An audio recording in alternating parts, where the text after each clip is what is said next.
नमस्कार, मैं भावना। चलिए देखते हैं झारखंड की 15 फटाफट बड़ी खबरों को। भाजपा की जीत का दिल्ली में जश्न, पार्टी मुख्यालय में कार्यकर्ताओं ने मनाई दिवाली। मध्य प्रदेश, छत्तीसगढ़ और राजस्थान के चुनाव परिणाम में भाजपा ने बाजी मारी है, जिसके बाद दिल्ली में भाजपा कार्यालय पर जीत का जश्न शुरू हो गया है। दिल्ली के नॉर्थ एवेन्यू में भाजपा की जीत के बाद भाजपा प्रदेश पूर्वांचल मोर्चा के कार्यकर्ताओं ने जश्न मनाया। रांची के संजय पाहन की हत्या कैसे की गई, बाबूलाल मरांडी ने की सीबीआई जांच की मांग। रांची सदर थाना क्षेत्र के डुमरदगा बूटी बस्ती निवासी संजय पाहन की हत्या पीठ में गोली मारकर की गई थी। पोस्टमार्टम में शामिल चिकित्सकों से आरंभिक जांच में इस बात की जानकारी सदर थाना की पुलिस को मिली है। वहीं उनके सिर में गंभीर जख्म के निशान भी थे, जिससे पुलिस को आशंका है कि किसी वस्तु से उनके सिर पर हमला किया गया था। संजय की पीठ पर गोली लगने से पुलिस ने इस बात की आशंका जताई है कि जब उन्होंने अपने घर के अंदर पार्किंग में कार पार्क कर दिया होगा और अपने कमरे में जाने के लिए आगे बढ़े होंगे, तभी उनके सर पर ये हमला किया होगा। रांची से हावड़ा वंदे भारत ट्रेन का रूट डायवर्ट रेलवे की तरफ से मिली हरी झंडी। रांची हावड़ा वंदे भारत ट्रेन के रूट से डायवर्ट किया गया है। जानकारी के अनुसार अब ये ट्रेन हावड़ा, खड़गपुर, मिदनापुर, आद्रा, पुरलिया, मुरी होती हुई ये रांची जाएगी और आएगी। इसे लेकर रेलवे की तरफ से हरी झंडी मिल चुकी। अबुआ आवास में लाखों लोगों को आवास की दरकार, कई मकान बनकर हो गए तैयार।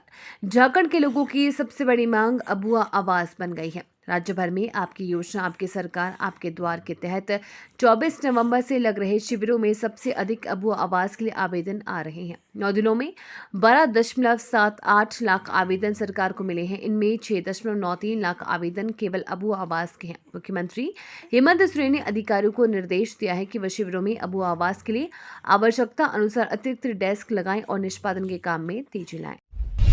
बीजेपी के बड़े नेताओं से मुलाकात के बाद एमएस धोनी का राजनीति में एंट्री का हलचल तेज।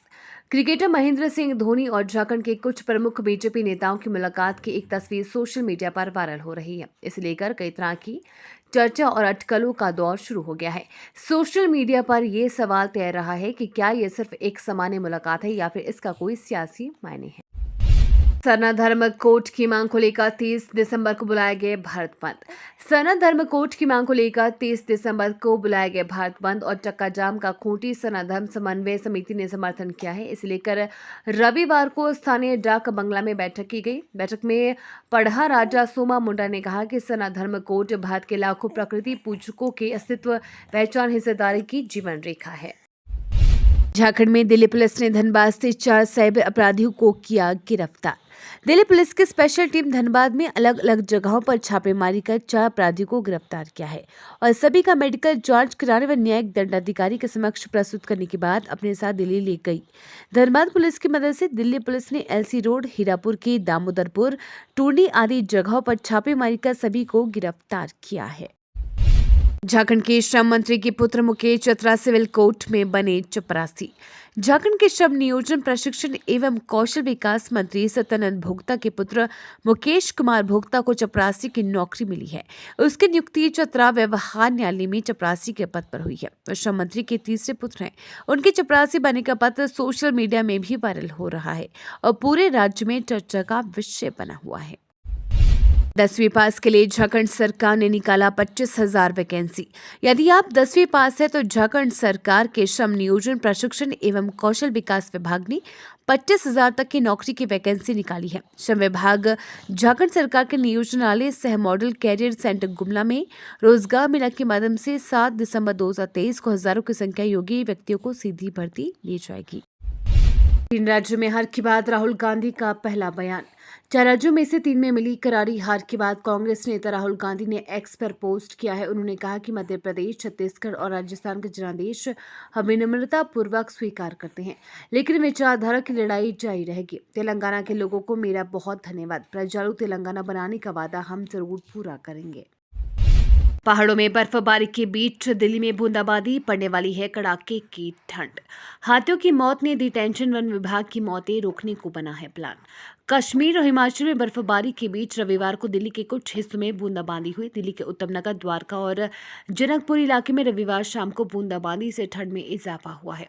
वहीं दिल्ली से सटे नोएडा, गाजियाबाद, फरीदाबाद और गुरुग्राम समेत पूरे एनसीआर इलाके में दिन भर बादल छाए रहे और ठंडी हवाएं चलती रही। हाथियों की मौत ने दी टेंशन, वन विभाग मौतें रोकने के लिए बनाया प्लान। कोल्हान में हाथियों की मौत के बाद वन विभाग की नींद खुली है। अब विभाग नए सिरे से क्यूआरटी गठन की तैयारी कर रही है। हाल के दिनों में चाकुलिया में 2 और मुसाबनी में 5 हाथियों की मौत के बाद क्यूआरटी की समीक्षा शुरू की गई है। हाथियों की निगरानी के लिए वन विभाग की ओर से क्यूआरटी का गठन किया गया है। झारखंड में कुख्यात अपराधी अमन सिंह की धनबाद जेल में हत्या जांच में जुटी पुलिस। नीरज सिंह हत्याकांड के आरोपी शूटर अमन सिंह की धनबाद जेल में गोली मारकर हत्या कर दी गई है। बताया जा रहा है कि उसे 7 गोली मारी गई है। पुलिस मामले की जांच में जुट गई है। कुख्यात अपराधी अमन सिंह धनबाद जेल में बंद था। जैसे ही उसकी हत्या की सूचना मिली, वैसे ही पुलिस के आलाधिकारी मौके पर पहुंचे और छानबीन में जुट गए। बड़ी खुशखबरी, 5 साल के लिए बड़ी मुफ्त अनाज योजना। केंद्र सरकार ने बड़ी खुशखबरी दी है। दरअसल केंद्र की मुफ्त अनाज योजना 5 साल के लिए बढ़ा दी गई है। इससे करीब 81 करोड़ लोगों को फायदा होगा। केंद्रीय मंत्री अनुराग ठाकुर ने कहा कि इस योजना में करीब 11.80 लाख करोड़ खर्च किया जाएगा। इसके साथ ही केंद्रीय मंत्रिमंडल ने 2 साल के लिए 15,000 महिला स्वयं सहायता समूह को ड्रोन उपलब्ध कराने की एक केंद्रीय योजना को भी मंजूरी दे दी। झारखंडी भाषा खतियान संघर्ष समिति का कमेटी का हुआ विस्तार। झारखंडी भाषा खतियान संघर्ष समिति के केंद्रीय अध्यक्ष जयराम महतो के निर्देश पर कमेटी विस्तार को लेकर तमाड़ और बुंडू प्रखंड में बैठक हुई। केंद्रीय पर्यवेक्षक दल की देखरेख में तमाड़ प्रखंड की 23 पंचायतों से 23 सक्रिय सदस्यों को संयोजक बनाया गया। वहीं बुंडू प्रखंड की 11 पंचायतों में 22 संयोजक चुने गए। पर्यवेक्षक दल द्वारा निर्देश दिया गया कि सभी चयनित व्यक्ति द्वारा आने वाले 15 दिसंबर तक सभी बूथों पर 11 सक्रिय सदस्यों की सूची स्थायी पदाधिकारी के रूप में नियुक्त कर केंद्रीय समिति को सौंपी। ये तो थी आज की बड़ी खबरें। अपने गांव या शहर की न्यूज देखने के लिए हमें कमेंट में जरूर बताएं कि आप न्यूज को कहां से देख रहे हैं।